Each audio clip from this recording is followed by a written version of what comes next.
Children's Defense Fund is a national organization that has 8 state and regional offices, so we're lucky to have one here in Minnesota. Our mission is to leave no child behind and ensure every child healthy start, head start, fair start, safe start, and moral start in life. Let's see, just need to flip-flop this here. In addition to our Kids Count research, we also have a lobbyist on staff who does legislative advocacy around early childhood issues primarily and anti-poverty, but also looking at healthcare, child well-being, and economic security. We have spent a little more time looking at federal issues in the last year as compared to years past. There's been a lot more challenges lately, but we're working on that. And as I mentioned, Stephanie had stepped into the Bridge to Benefits program. I have a brochure over there. If you want multiple copies to take back to your offices, we can do that. It's an online resource for people to identify what supports they may be eligible for, kind of point people in the right direction if they need some financial support or other services. And then our Voices and Choices Coalition is a relatively new coalition that was developed when Peggy Flanagan was our executive director, who's now a legislator and running for lieutenant governor. But really looking at how we can bring additional resources and services to children of color and American Indian children. And then our Freedom Schools operate as an after-school program during the school year, and then a more intensive summer program, really directed at kids who may be falling behind and need some additional services and supports to support their academic achievement. And Beat the Odds is actually happening tonight. It's our annual fundraiser, but also it's a way for us to honor 5 recipients of a scholarship to college for children who've beaten the odds, have overcome some major challenges, and are headed towards college. So I'm pretty excited to work as a staff person at our annual event tonight.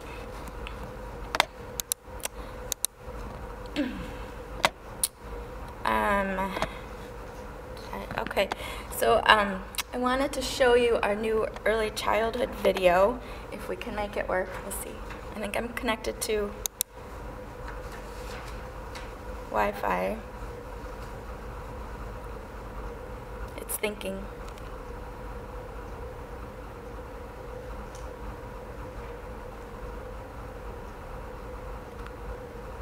Is it gonna work?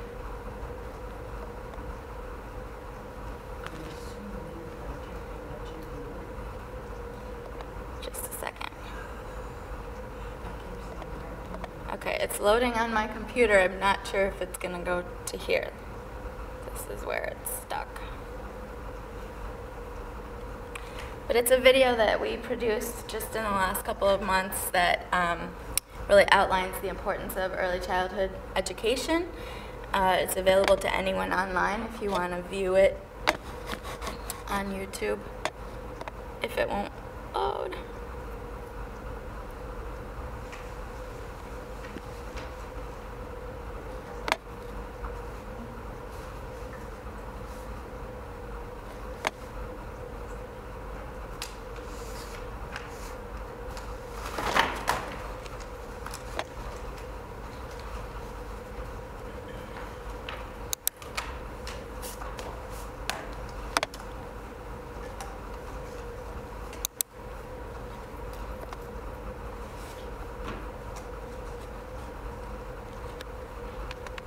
Okay, so it's playing here but not up there. Does anybody know how to fix that? Okay. How about this? I'll send an email with a link to it so you guys can watch it. Sorry. Okay. But it's our executive director speaking about some of the policy that we support, and then also some early childhood providers that are speaking to the importance of offering high quality early childhood ed. About 5-minute video.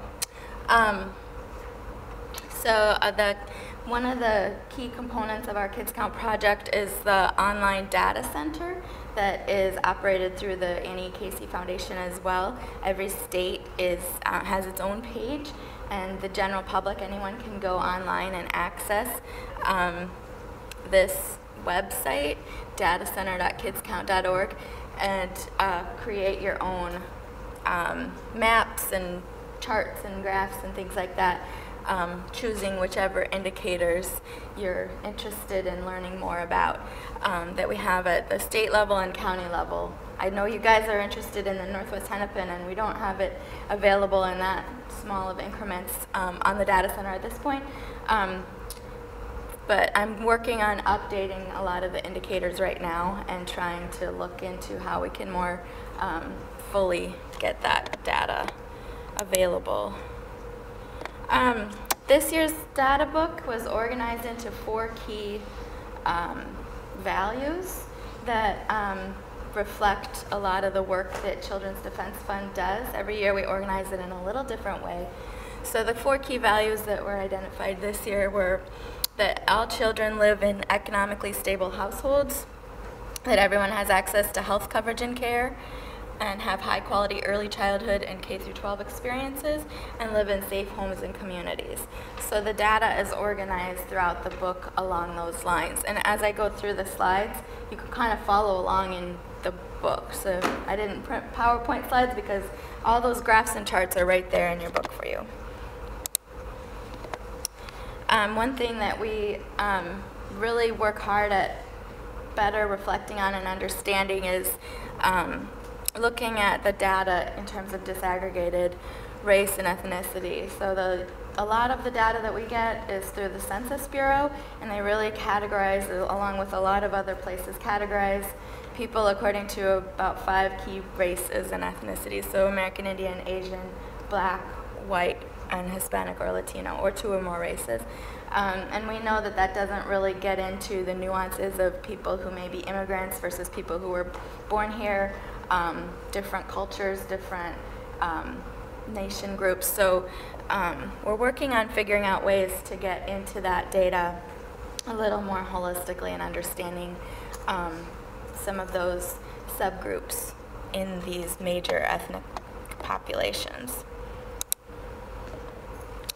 And we also always want to make sure that that we reflect on the fact that any disparities that we identify in certain racial groups may not be a reflection of those individuals themselves, but a component of a lot of historical policies and practices that have been in place that deliberately held some people back, and making sure people understand that. So we know that Minnesota does really well in comparison to nationally. The Kids Count Project ranks all the states according to a number of key indicators, and Minnesota traditionally ranks in the top 5. The last 2 years we were #1. This year we dropped to 4. Not sure about the coming year yet. Haven't heard the data rankings yet for 2018, but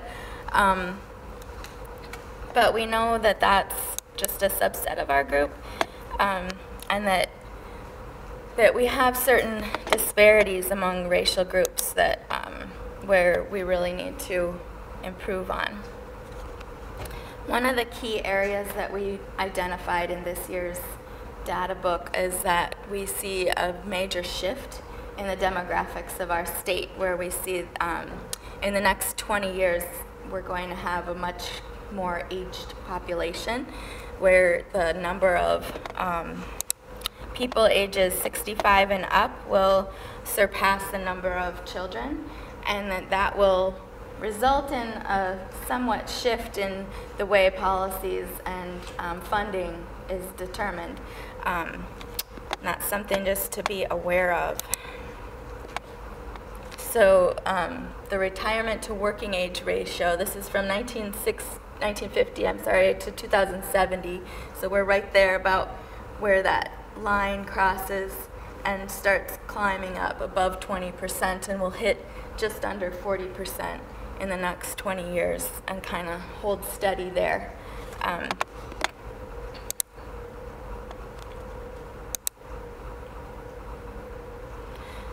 So if you look at different counties, the metro area will be predominantly somewhere in the 0 to 25% ratio in 2015, but then you see it climbing up to near 40% as we get to 2035.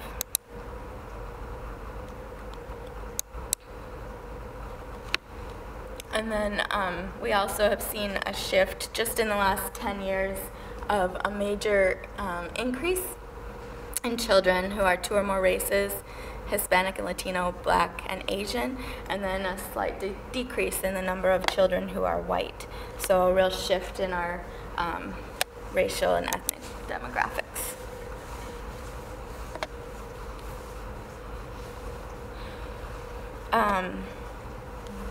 And we've seen a pretty steady birth rate per 1,000 Minnesotans over the last 40 years or so. This is kind of an interesting statistic where if you see 1990, about 90% of births were white children, and then 2015 it dropped to about 72%. So again, we're seeing a real shift in the composition being driven by the birth rate.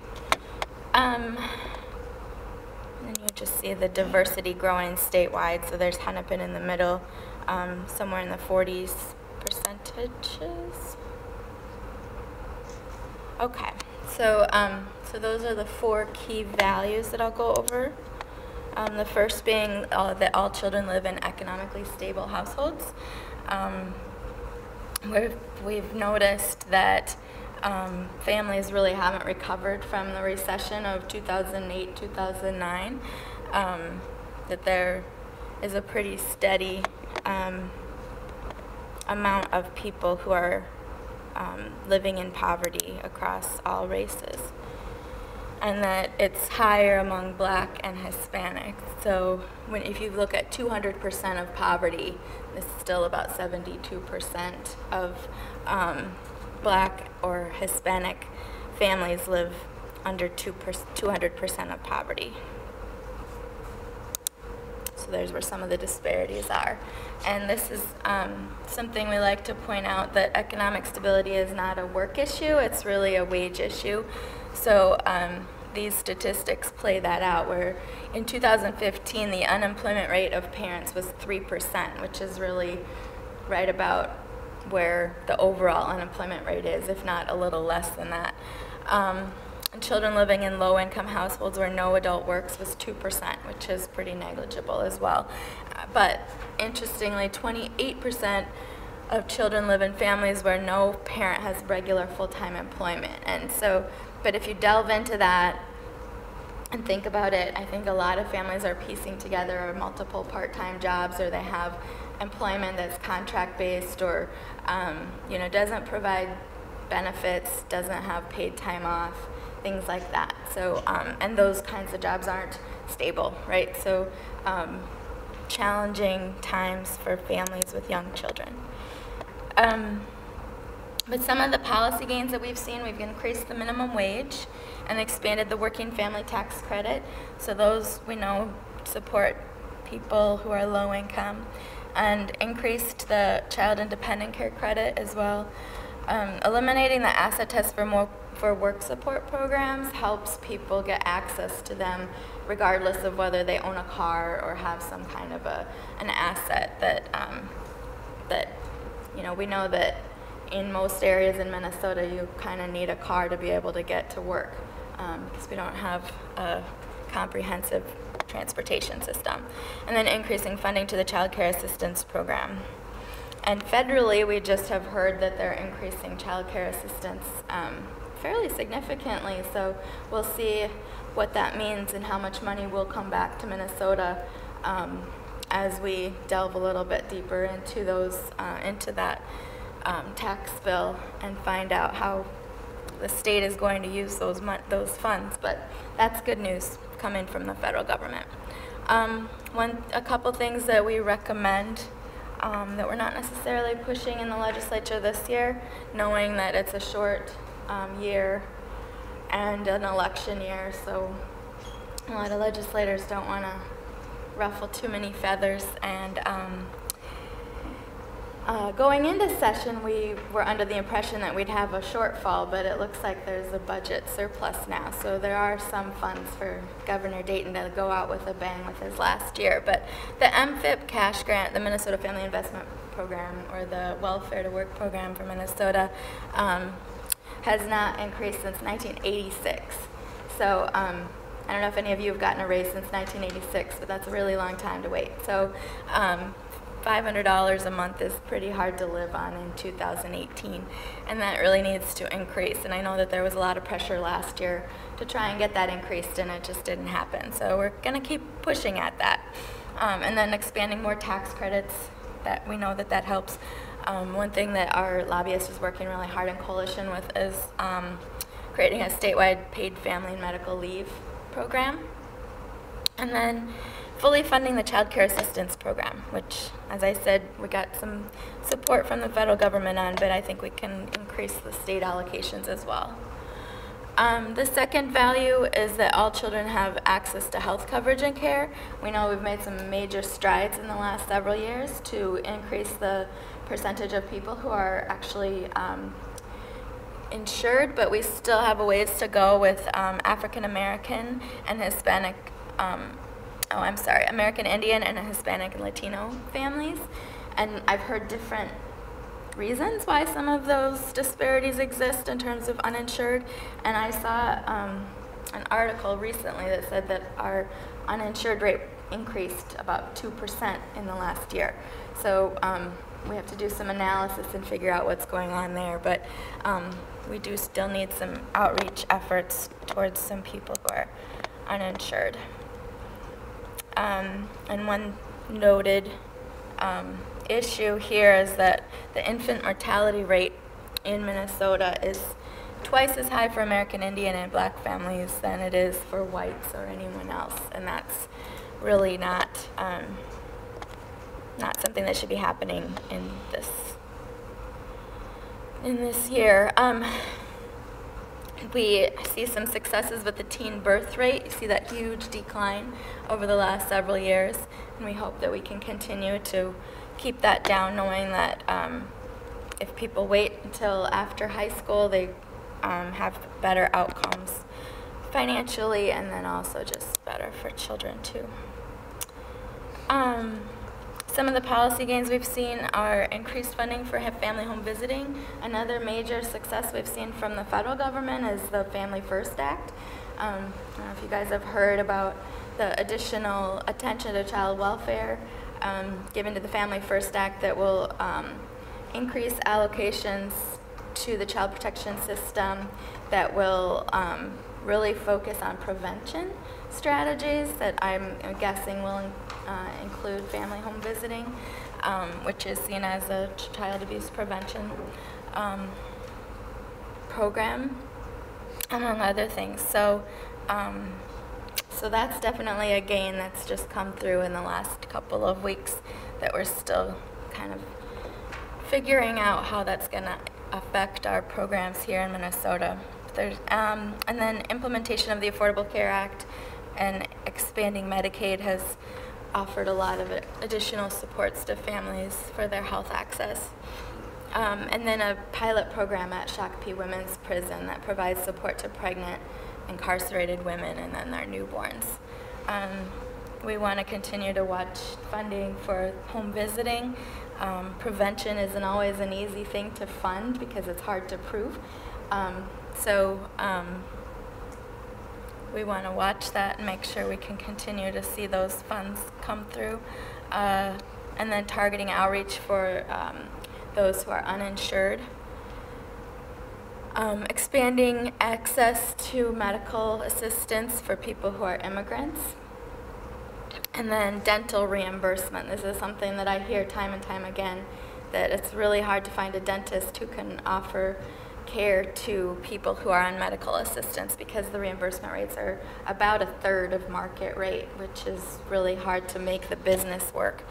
And that there are some crisis management strategies going on around providing basic care to kids with who can't get into the dentist. Did you have a question, Susie? It says immigrants, is it also for refugees also?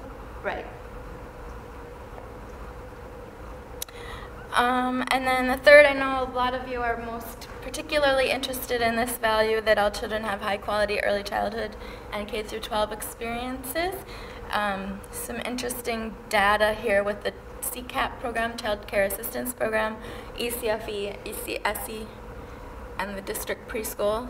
Early childhood family education is a program that I benefited from with my young ones. But we note that that program serves about 80% of the people who participate, about 80% are white. So I know a lot of districts are looking into ways where they can attract more people of color to benefit from these rich programs.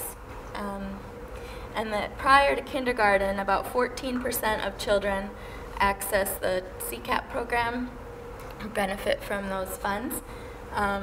13% for early childhood special education, only 6% for ECFE, and then district preschool is about almost a quarter. So just interesting there. And then this tells us that there are a lot of kids who are eligible for these programs but not being served by them.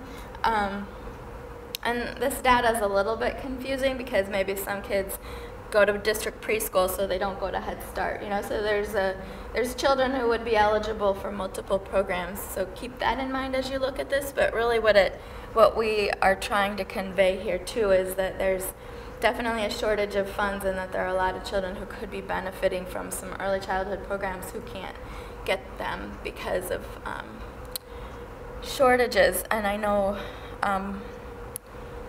with some of the CCAP funds, I've been hearing that there's also some application barriers as well, that some people choose not to benefit from them because it's just too hard to apply, and then there's wait lists in a lot of counties, which I think includes Hennepin, right?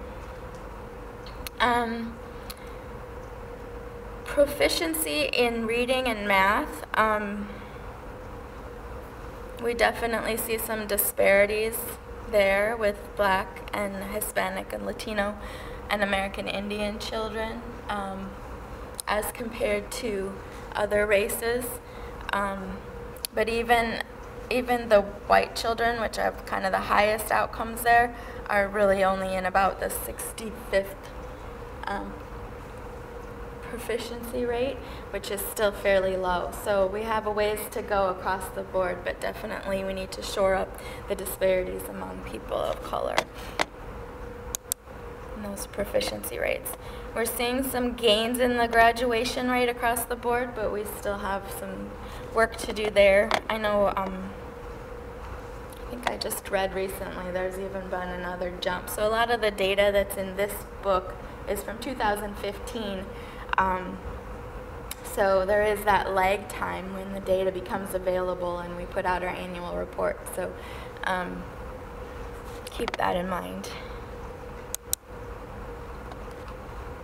And the All Kids Count Act of 2016 will require that districts collect data on families and children that are that cover a lot more ethnic and racial groups, subgroups within the main categories.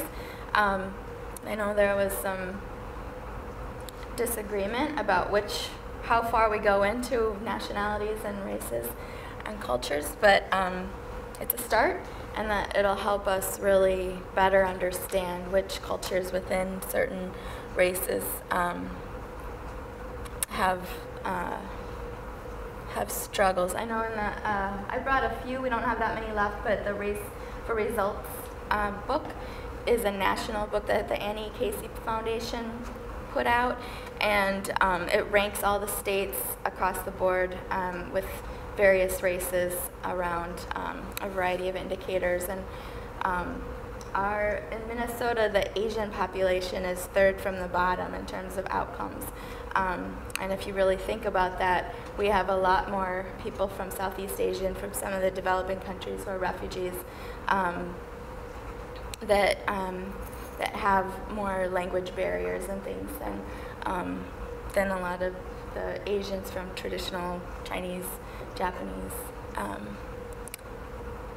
countries. The successor to the Leave No Child Behind education program is Every Student Succeeds Act that Minnesota was working on its plan to adapt its education policy to adhere to those updates. One of the things that was included was to have children in foster care benefit from the same kind of consistency in education that children who are homeless benefit from. One thing that it didn't tell us or spell out was who would pay for the transportation to get those children back to their home school if they are placed in foster care outside of their district or outside of their home school, and leaves it up to each individual area whether the county pays for that or whether the district pays for that, and guess nobody's volunteering. So I think that that's a battle across the country in terms of how that transportation is getting paid for, and I know that transportation is really expensive and it's a definite barrier for a lot of access to programs, so it's definitely a challenge. We work really hard to advocate for a mixed delivery early education system in Minnesota that includes CCAP scholarships, district preschool, a variety of supports to families with young children to provide high quality early childhood education. We think cultural competency, I know that's not a real popular word now, I need to reflect on that a little more. Making sure that children attend preschool that in a place that understands their culture and understands the nuances of their understanding of early childhood education. Our Voices and Choices Coalition is proposing the Community Solutions Fund for Healthy Childhood Development, which would be a grant program for people to work on disparities around people of color in the early childhood arena.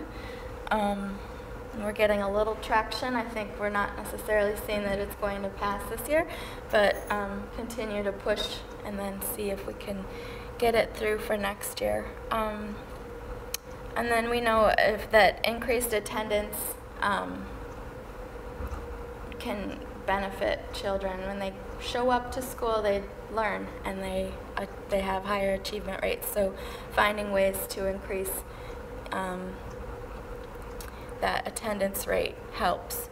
And then attracting people of color to the education field and making sure that that children have the benefit of being taught by people who look like them and understand their culture. And then the next one is that all children live in safe homes and communities. We know that children who live in high poverty areas have poor outcomes regardless of their own family's income. And that it's an economic stability issue if you have a high housing cost burden. You see around the recession time, we had about a 34% rate of people who had a high housing cost burden. So the general rule is that you shouldn't need to spend more than 30% of your income on housing, and we know that a lot of people spend way more than that. So if people are spending more than that, that they have a high housing cost burden and that they have unstable housing. So we're down to about 24%, but that's still fairly high.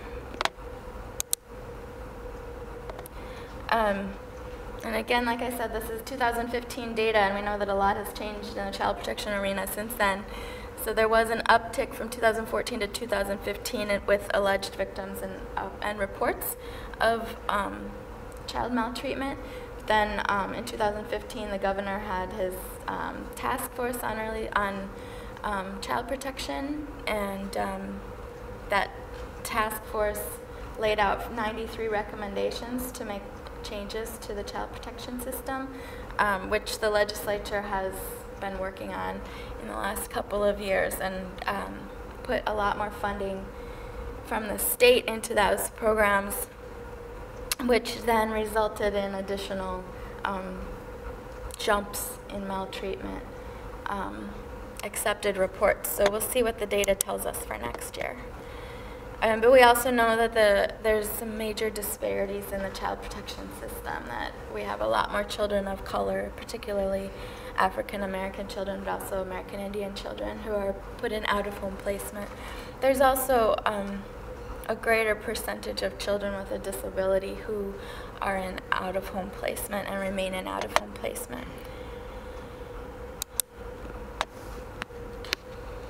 So some of the policy gains we've seen in terms of safety and living in safe communities are that we've seen increases in affordable housing funds and homelessness prevention.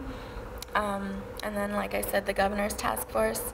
We want to see increased attention and funds for affordable housing. We know that the governor right now has established a task force on housing, and they're seeking input. So if any of you are interested, they have 3 working groups and are working through some discussions on where they can allocate their attention and hopefully infuse some dollars. We'll see what comes out of that task force.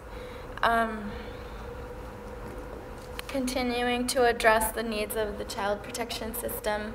Minnesota is a little unusual in that it's a state supervised county administered system, so every county across the state does things a little bit differently, and it's funded a lot more by counties than it is by state, which is also unusual. So your property tax dollars get pretty stretched.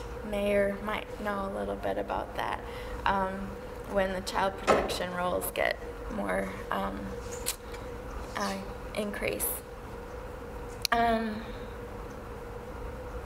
then just really looking at the disparities in child welfare.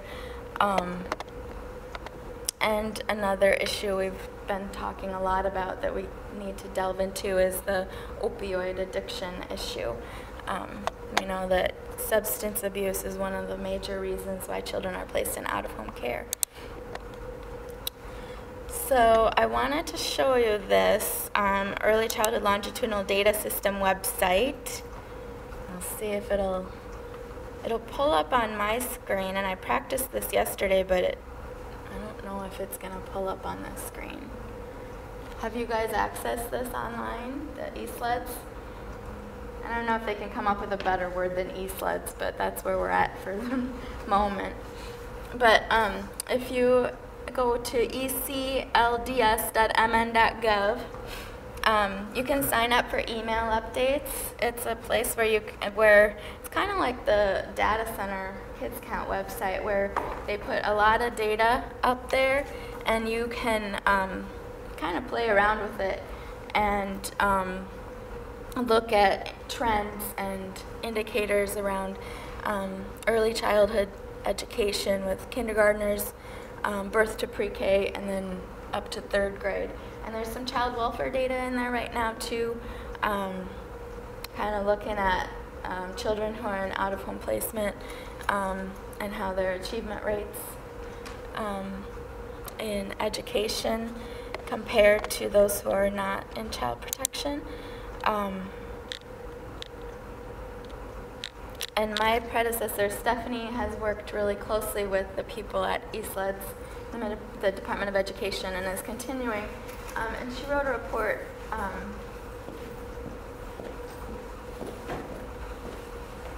really looks at that data. I don't know if you picked one of these up on your way in, but just evaluating the access to early childhood programs that talks a lot about some of the same indicators and issue areas that they're working on with eSLEDS.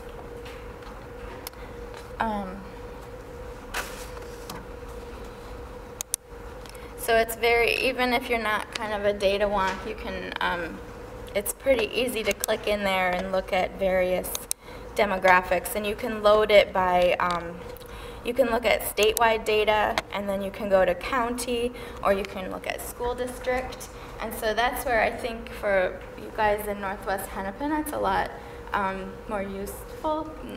As I recall, you have a lot of different school districts that cover cities in different ways, and it's not necessarily helpful to just look at a city data or just look at a region data because of the way that the districts are broken down in terms of early childhood development. So, so this is pretty nifty, and they have school year data from 2015 to 2016 is the most recent that they have available. So you can look at maps that that show you geographic areas, so it's pretty cool. And you don't have to have a lot of high-level knowledge on how the software works to be able to go through that.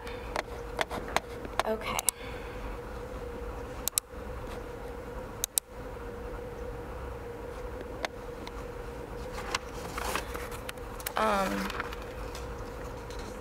So I also gave you this Hennepin County fact sheet, if you picked that up, which I know is, again, at the county level, but I think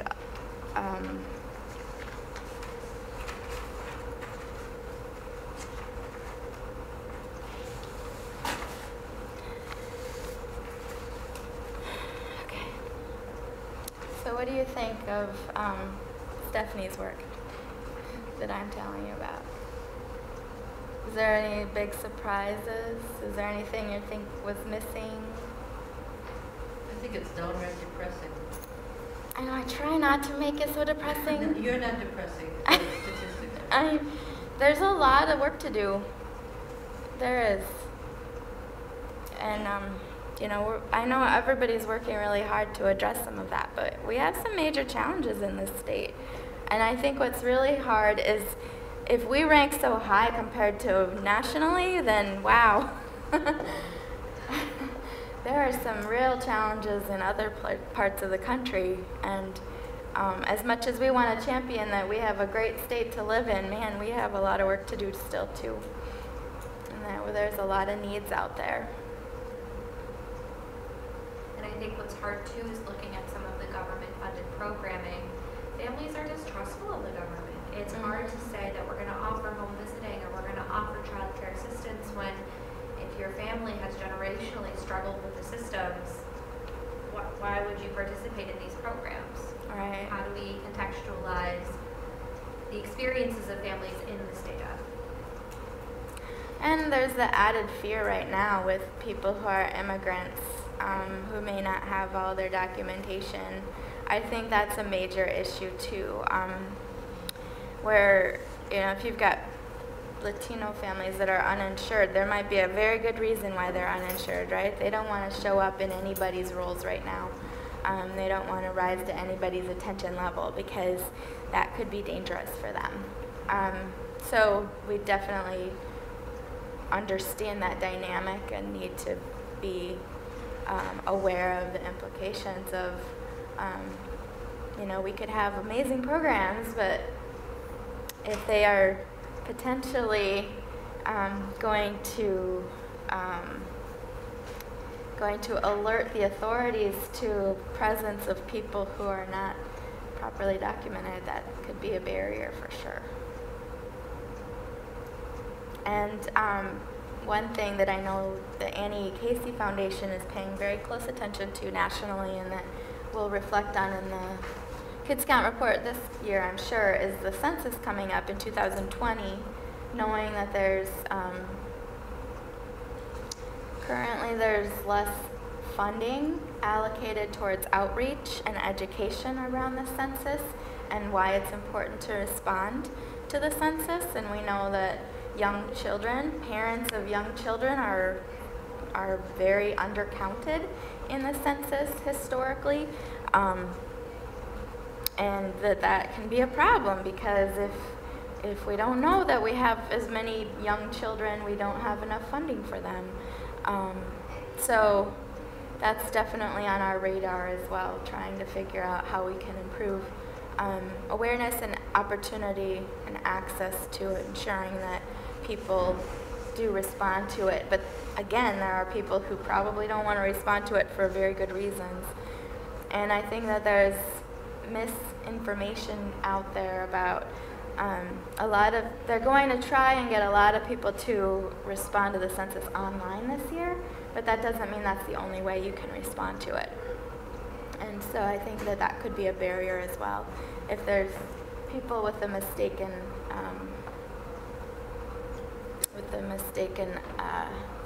belief that that's the only way they can do it, and if they don't have a computer at home or don't have internet access at home, that can be a barrier. I was shown a pretty cool map yesterday on a webinar that I participated in that looking at the 2010 census, various neighborhood tracts that are consistently known as, high areas where people don't respond to the census. People who are renters, people who are in high poverty areas, things like that. So those are areas where there's a lot of outreach opportunity, but not necessarily funds to do that. So I think they're looking at ways to really encourage nonprofits and encourage areas to make sure that people are aware of the importance of responding to the census, so that funds can be designated for their geographic area. And I don't think a lot of people understand the significance of the weight that is put on respondents to the census, and that can be detrimental to a community if you have a high number of people who don't respond. Sorry, my back hurts a little bit because I've been shoveling a lot. Even locally though too, I was looking at our Osseo early childhood data yesterday, our enrollment data, and that education around people feeling comfortable to put their race, ethnicity, or language in like something as simple as our registration forms. And so that's at the very everyday, like we live versus globally, like in addition to like the census. But I think that it takes constant education to inform people that it's not big government going into these people's lives to extrapolate that data or for them to share that data with us, but that it's more systemically, that's what we can tell that does inform policy, and then that's how money takes place, at some level. And so I think that it's a constant, a very minor level of educating community members of why we collect that data. It's something as simple as like our registration forms. Yeah. Well, and I've heard Minnesota could be at risk of losing a congressional seat too in the 2010 census if we see a relative smaller population compared to some of the states that have increases. So that could be a huge change too. One thing I know that I'd like to delve into a little more for this year's, just because of selfish reasons, because I have 2 children with known disabilities, is disability data and mental health data, which I know is really hard to pin down and collect, but I know that's something that gets requested a lot. So I'm working on contacting some people at the state to figure out what we could potentially have access to and be able to report on for this year's report. Particularly around autism, because we are hearing, we keep hearing that the numbers have increased so substantially, and I keep asking, so who knows that data? Like, who's collecting that? Where is that coming from? Does anybody know? Because I'm still asking. The Department of Education does, so by federal law, because they receive federal funds for Part B and Part C. So Part C is the birth to 2, and then Part B is 3 to 5 data in relation to early childhood and K through 12 data. They have to report to the feds. If they have a kid who's on an IEP. Correct. Yeah. And I have a kid who won't be allowed to get an IEP because she's too high functioning. And so that doesn't get at all the kids. I know a lot of So you're people. looking for the ones that are not identified. I'm looking for diagnoses, yeah. Medical diagnoses. And I talk to DHS and they say, you know, they'll collect data on kids who are on Medicaid, but I'm like, not everybody's on Medicaid, medical assistance. So there's ways to collect data in certain areas, but it's not all encompassing. So that would be health data versus, because I too have a child with autism. Okay. So I know the education side of it as far as the data that's required by federal law that's collected. Mm-hmm. Yeah, I'm talking to them too. One thing I think the state's trying to do is kind of eliminate some of the silos and really better understand the whole child too by collecting data from the Department of Education, from Health, from Human Services, and really see like what does this child look like who's getting this support here, that support there, this support there. But it's tricky. I would say that early childhood longitudinal data system did a really good job of that and continues That to do is it. a major, yeah. The governance structure, Yep. they were very, when Race to the Top came here to Minnesota in 2011, they were very intentional about cross-population at the state agency level, which is really super hard to do, quite honestly. Mhm. So I think if they go for, from what I heard, is that they are going for more money to make that a more robust system through session this year, is that the more kind of understanding, if someone within the state agency land can get a ball rolling, something like the ECLDS is truly comprehensive of all the agencies taking place that we've seen so far. So hopefully That's true. That is a major intent of the ESLED system, is to try and look at the whole child through multiple agencies at the state, which is useful information. Anything else that you saw was missing as you're paging through, or anything that you dispute or want to learn more about?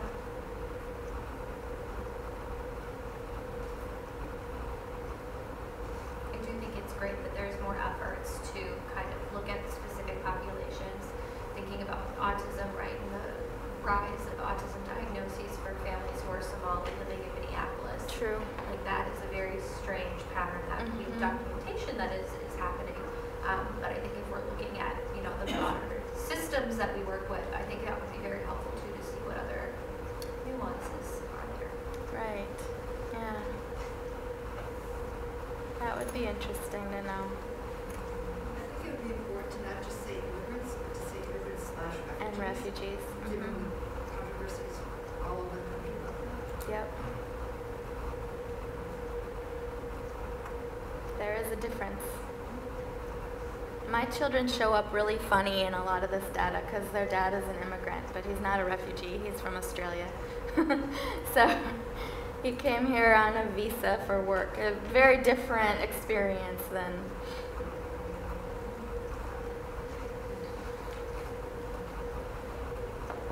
What else?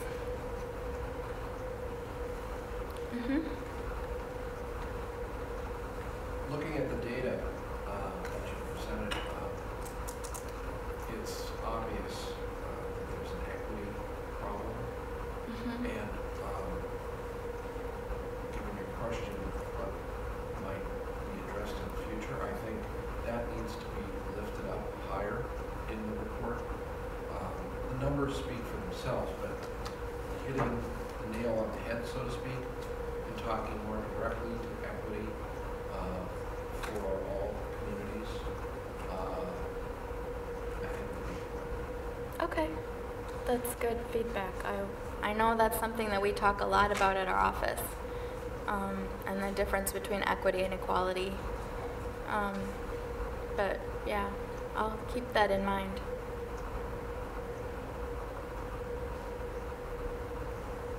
It's hard to put. It's hard when you're talking about a 20-page report to get everything in there. But I think that is a really important reflection that we need to make sure people understand.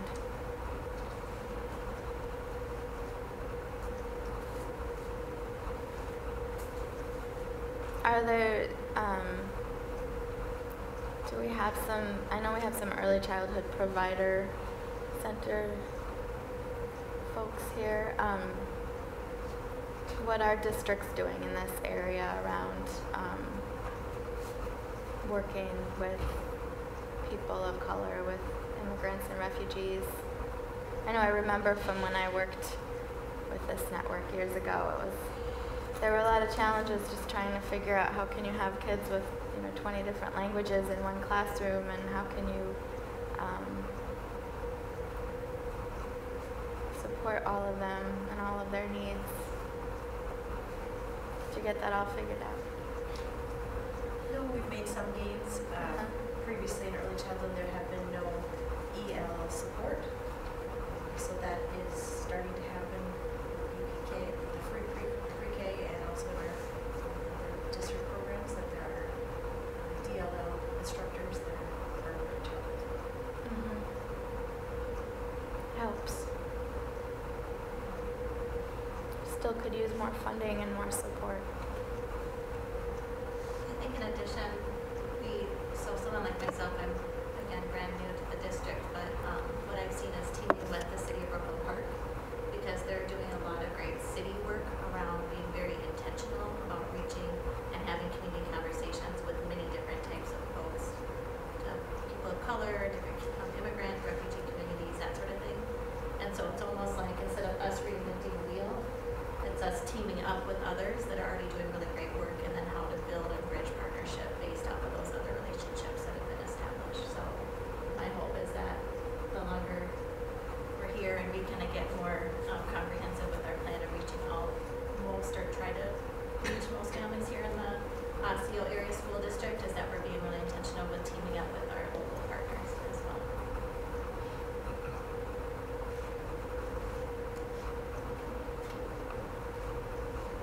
It's good to share resources and support each other, for sure.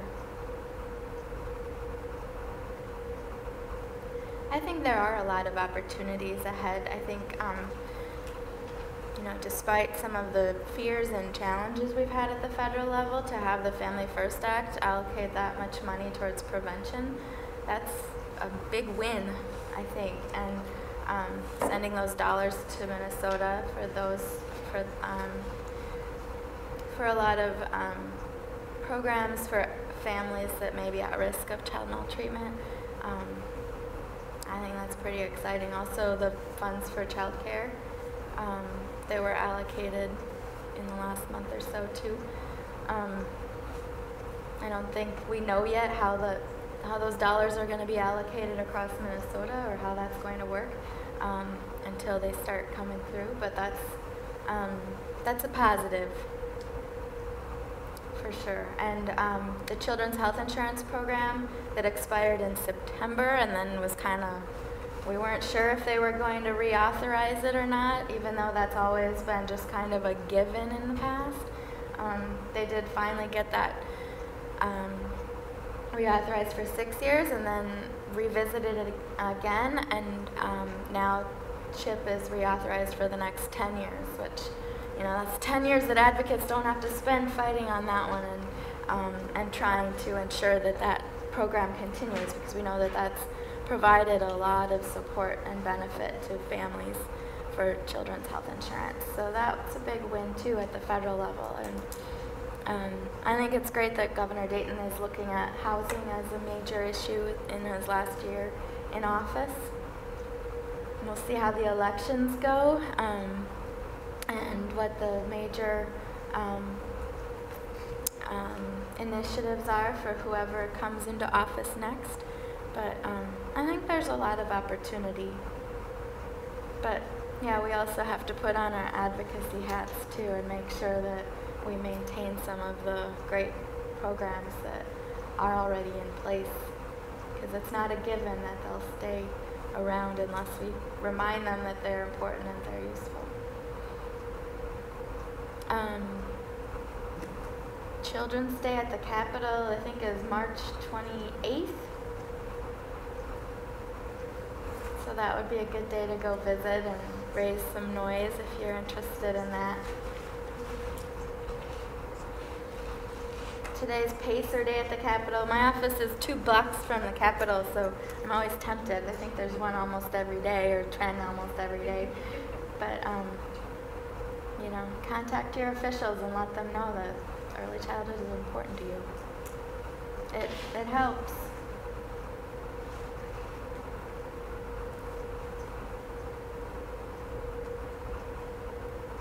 Any other questions or comments or something you want to tell me to bring back to my office?